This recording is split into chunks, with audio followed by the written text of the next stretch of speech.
Sir बहुत डर लग रहा है। जेई 2024 27 जनवरी जैसा कहीं इस बार भी डिजास्टर तो रिपीट नहीं हो जाएगा। वाकई में 22 और 23 जनवरी का पेपर इस बार आसान आने वाला है। पेपर डिफिकल्टीज लेवल क्या होंगी? क्या 28-29 जनवरी का पेपर टफ होगा? इस कारण से उन बच्चों को बेनिफिट्स मिलने वाला है क्योंकि कम नंबर पर अच्छा परसेंटाइल बनेगा। फिर बाहर से कमेंट करना कि पेपर इजी है या टफ है, ये बड़ा आसान होता है। ड्यूरिंग द पेपर हमें कैसे पता चलेगा कि पेपर आसान है या फिर टफ है? सर जेई 2025 जनवरी अटेम्प्ट के लिए सेफ स्कोर क्या हो सकता है and at the end what to do now. Jai Hind बच्चा लोग, very very good evening to all of you, welcome back to the channel. ये तमाम सवाल है उन बच्चों के जो इस बार जेई 2025 जनवरी अटेम्प्ट का पेपर देने जा रहे हैं। पहले तो यार तुम लोग डरते बहुत ज्यादा हो, और जिसे तुम डर बोल रहे हो ना वो डर भी नहीं है, एंजाइटी है। क्या आपने 10th का पेपर दिया था तो आपको डर नहीं लगा था?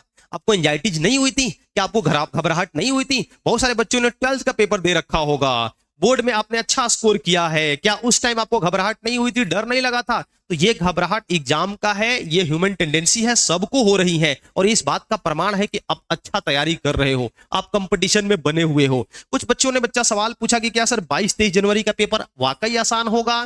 कहीं पिछले साल 27 जनवरी वाला डिजास्टर रिपीट तो नहीं हो जाएगा सर? और पेपर्स की डिफिकल्टी एज पर डेट्स क्या हो सकती है सर? 28-29 जनवरी का पेपर क्या टफ आएगा? ये सारे के सारे बेतुके सवाल हैं, क्योंकि बच्चा कोई भी व्यक्ति जेई मेंस के पेपर्स की डिफिकल्टी को प्रिडिक्ट नहीं कर सकता है, और अगर कोई कर रहा है तो बिल्कुल वो गलत है, आपको बेवकूफ बना रहा है। ध्यान दीजिएगा। हाँ, इतना हो सकता है कि 22 जनवरी वाले फर्स्ट डे और फर्स्ट शिफ्ट जिनका पेपर होगा उनको थोड़ा सा ज्यादा एंजाइटी होगी, हो सकता है ज्यादा वो डरेंगे, कारण है कि उन्होंने पेपर नहीं देखा होगा। लेकिन बच्चा ध्यान रखना कि आपका जो कंपटीशन है सिर्फ अपने शिफ्ट के बच्चों के साथ में है। आपको 23, 24, 28, 29 जनवरी वाले बच्चों से कोई लेना देना नहीं है। आपको कंपीट करना है 22 जनवरी अगर शिफ्ट 1 में हो तो शिफ्ट 1 के बच्चों के साथ में। और 5-6 साल पहले देखो ना बच्चा, 5-6 साल पहले तो सिंगल डे जेई मेंस का पेपर होता था, सारे बच्चे पहली बार ही पेपर देने जाते थे। डोंट वरी, डरने की जरूरत नहीं है। अपने डर को थोड़ा कंट्रोल करो, है ना, अपने आप को काबू में रखो। हल्का हल्का डर लगेगा लेकिन उससे कोई फर्क नहीं पड़ना चाहिए। तो ये सारे के सारे सवाल एकदम बेतुके हैं, बिल्कुल इनको दिमाग से निकालो और जम के 10-12 दिन जो बचे हुए हैं उसमें बच्चा रिवीजन करो। मुझे ये सवाल बच्चों का बहुत अच्छा लगा कि सर बाहर से एग्जाम खत्म होने के बाद कमेंट करना कि पेपर इजी था या टफ था, बड़ा आसान होता है। During the paper examination hall में बैठ के हमें कैसे पता चलेगा कि पेपर टफ है या फिर आसान है? तो बच्चा मैं हमेशा से बताता हूं कि देखो, जेई मेंस का जो फिजिक्स और केमिस्ट्री का पेपर होता है उसकी डिफिकल्टी लेवल हर पेपर का लगभग एक जैसा होता है।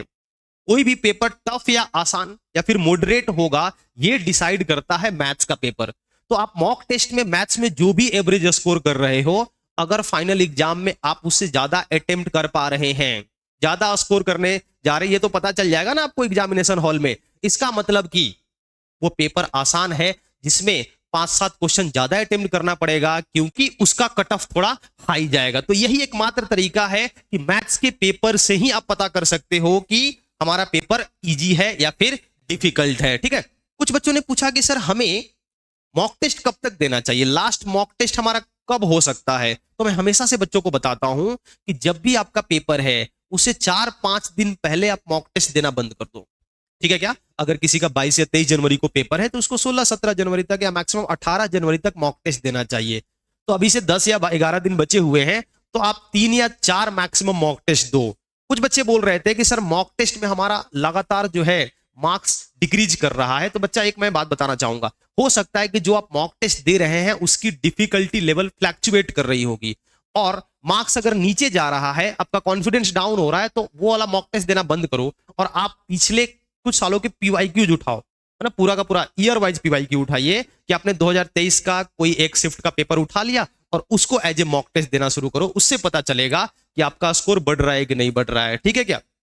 सर सेफ स्कोर क्या होना चाहिए? बहुत सारे बच्चे अभी से ही ये जानने की कोशिश करने लग गए हैं कि सर सेफ स्कोर क्या होना चाहिए। तो एक काम करते हैं, सेफ स्कोर बताने से पहले हम आपको जनवरी 2024 का कुछ डेटा दिखाना चाहेंगे। देखो, जनवरी 2024 में अगर 95 परसेंटाइल कोई बच्चा लाया तो उसको फिजिक्स के अंदर सब्जेक्ट वाइज मैं बता रहा हूं, मिनिमम जो पेपर डिफिकल्ट रहा उसमें 45 नंबर स्कोर करना पड़ा, और मैक्सिमम 95 परसेंटाइल फिजिक्स में लाने के लिए 75 मार्क्स स्कोर करना पड़ गया। समझ रहे हैं क्या? तो अगर मैं इन दोनों का एवरेज लेता हूं तो ध्यान से देखो, इन दोनों का एवरेज जो बनेगा वो बनेगा हमारा 60 मार्क्स। ये एवरेज है 95 परसेंटाइल के लिए फिजिक्स के अंदर, ठीक है। अच्छा, केमिस्ट्री में मिनिमम 40 लाना पड़ा और मैक्सिमम 65 लाना पड़ा, तो इसका जो एवरेज बनेगा, चलो मैं 50 ले लेता हूं राउंड फिगर, ओके। और मैथ्स के अंदर 20 और 40, हालांकि 44 या 45 था, एक पेपर बहुत आसान आ गया था ना 27 जनवरी को, तो उसमें बच्चा थोड़ा ज्यादा स्कोर करना पड़ गया था, तो मैं इसका एवरेज ले लेता हूं 30, ओके। अब देखो, अगर आपको 60 नंबर लाना है फिजिक्स के अंदर एवरेज, तो कितने क्वेश्चन अटेम्प्ट करने होंगे? आपको 15 क्वेश्चन अटेम्प्ट करने होंगे, है ना। आपको 50 नंबर लाना है केमिस्ट्री के अंदर, तो आपको करीब करीब 12-13 क्वेश्चन अटेम्प्ट करने होंगे। और मैथ्स में अगर आपको 30 नंबर लाना है तो आपको 8 क्वेश्चन अटेम्प्ट करना होगा। तो देख लो, यहां से 21 और 15 36, 35 से 40 के बीच में अगर आप क्वेश्चन सही करते हो तो आपके 95% स्कोर हो जाएंगे। ये टारगेट होना चाहिए, ये जो आपका स्कोर है ये टारगेट होना चाहिए उन बच्चों का जिनका अभी मॉक टेस्ट में 100, 110, 120 के आसपास स्कोर हो रहा है। मींस 80 से 120 के बीच में जिनका स्कोर हो रहा है ना, वो ये टारगेट लेकर के चले। ये टोटल जो होगा करीब करीब 150 नंबर आपको लाने पड़ेंगे, है ना, 145 150। तो जिनका 120 से 110 जा रहा है, तो वो थोड़ा अभी 10 दिन बचा हुआ है, 12 दिन बचा हुआ है, तो आप जो है थोड़ा सा अपना इंप्रूवमेंट कर सकते हो, बढ़ा सकते हो। सही है क्या?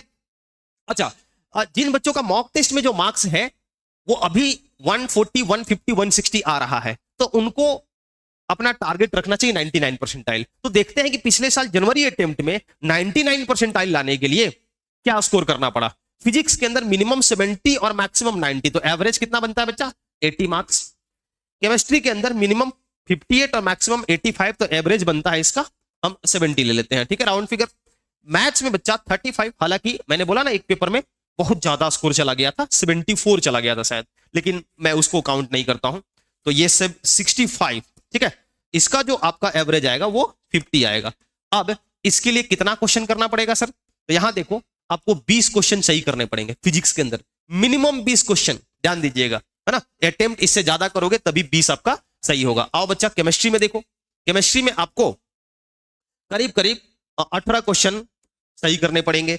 मैथ्स में जो है आपको 13 क्वेश्चन सही करने पड़ेंगे। तो टोटल देखो यहां पर 51, 52 क्वेश्चन, मतलब 50 प्लस क्वेश्चन तो आपको सही करने पड़ेंगे। तो 60 के राउंड अगर आप अटेम्प्ट करते हो तो होता है बच्चों के साथ कि 15%, 10%, 20%, 20% से ज्यादा गलती नहीं होना चाहिए। अगर 20% से ज्यादा गलती कर रहे हैं तो फिर बच्चा बहुत दिक्कत है। आप गलतियों को सही करो, फिर कम क्वेश्चन अटेम्प्ट करना शुरू करो, ठीक है। तो ये जो है आपका स्कोर हो सकता है 99 परसेंटाइल के लिए कि आप 52-55 क्वेश्चन अटेम्प्ट करेंगे। अब देखिए, ऐसा नहीं कहा जा सकता है कि इस बार पेपर जो है आसान नहीं आएगा। 10 पेपर में से कोई ना कोई एक पेपर तो आसान हो सकता है, जो कि हर बार होता है। कोई ना कोई ऐसा पेपर होगा जिसमें 99 परसेंटाइल के लिए 225-30 स्कोर करना पड़ेगा, पक्का होगा, ऐसा हो ही नहीं सकता है। और कुछ पेपर ऐसे भी होंगे जिसमें 160-70 के बीच में ही हो सकता है 170-75 तक आपका 99 परसेंटाइल आए, इस बार जो मैं बोल रहा हूं। लेकिन ऑन एन एवरेज अगर आप 180-190 जाते हो, ये अगर आप अटेम्प्ट करते हो ना, ये अगर इतना तो करीब 200 के आसपास मार्क्स होता है, थोड़ा नेगेटिव कर भी ले 180-190, तो आपका 99 परसेंटाइल बनने की संभावना हो जाती है। आखिरी जो क्वेश्चन है, व्हाट टू डू नाउ, हमें क्या करना चाहिए सर अब, है ना, इस टाइम पर। आइए देखते हैं बच्चा। पहले तो प्रैक्टिस, रिवीजन, टेस्ट, क्या क्या क्या हम कर सकते हैं सर। जितना भी आप टाइम पढ़ रहे हो उसका 80-90% जाना चाहिए बच्चा रिवीजन पर। अगर आपने कुछ अभी भी छोड़ रखा है, जैसे फिजिक्स और केमिस्ट्री में मैं बोलता हूं कि फिजिक्स और केमिस्ट्री को पूरा कंप्लीट करो। छोटे मोटे जो टॉपिक्स अभी भी छूटे पड़े हैं उनको इग्नोर मत करो। कोई बड़ा टॉपिक छूटा हुआ है तब उसको छोड़ सकते हो, क्योंकि अब उतना टाइम नहीं है। लेकिन छोटे मोटे EMW जैसा कुछ मॉडर्न फिजिक्स का, हीट एंड थर्मोडायनेमिक्स का कोई चैप्टर है, ग्रेविटेशन हो गया, तो छोटे मोटे टॉपिक्स को मत छोड़ो, उनको कवर कर लो। फिजिक्स और केमिस्ट्री में जो भी आपके टॉपिक्स होंगे उसके लिए आप ज्यादा से ज्यादा 10-15% समय दे सकते हैं। 12 घंटा आप पढ़ते हैं तो 1-1.5 घंटा, मैक्सिमम 2 घंटा, 2 घंटा से ज्यादा आप लेक्चर अटेंड नहीं कर सकते हो, आप नया चीज नहीं पढ़ सकते हो। बचे हुए 80 से 90% टाइम आप प्रैक्टिस कीजिए, रिवीजन कीजिए। उसमें से 3 घंटा मैं कहता हूं प्रैक्टिस एज ए, आपका या तो मॉक टेस्ट होना चाहिए या PYQ को भी अब चैप्टर वाइज मत लगाओ, अब पूरा का पूरा ईयर वाला पीवाईक्यू उठाओ ना, 2023 का कोई एक शिफ्ट का हम पीवाईक्यू उठा लिए और उसको अटेम्प्ट कीजिए, तो ये कर सकते हैं। मॉक जो देना है 3-4 से ज्यादा नहीं देना है। 22-23 वाले बच्चे 17-18 को मॉक जो है एंड कर देंगे, और जो 28-29 वाले बच्चे हैं वो 22-23 तक, है ना, 21-22-23 तक आप मॉक जो है एंड करो। ये है बच्चा आपका, ओके।